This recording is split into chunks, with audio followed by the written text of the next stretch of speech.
అండి. ఈరోజు మేము చింతకాయ చారు చేసుకుంటున్నాము. ఫ్రెండ్స్, ఇవేంటియో మీకు తెలుసా?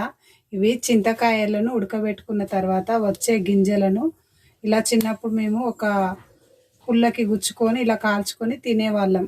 చాలా టేస్టీగా ఉంటాయి. చేసుకొని తినాలి, చాలా టేస్టీగా ఉంటుంది. చింతకాయలు ఉడకబెట్టుకున్నాక ఆ చారులో ఇలా ఉల్లిగడ్డలు వేసేసుకోవాలి. ఒక కడాయి లేకపోతే గిన్నె పెట్టేసుకొని దాంట్లో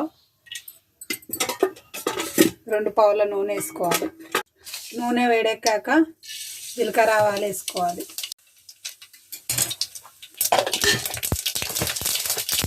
జీలకర్ర ఆవాలు వేగినాక పచ్చిమిరపకాయలు వేసుకోవాలి. అది వేగాక కరివేపాకు వేసుకోవాలి.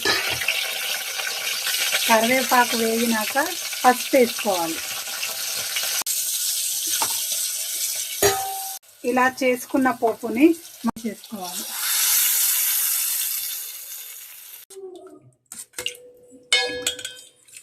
ఫైనల్గా చింతకాయ చారు రెడీ అయిపోయింది. వేడి వేడి అన్నంలో పప్పు ఇది వేసుకొని తింటే చాలా బాగుంటుంది.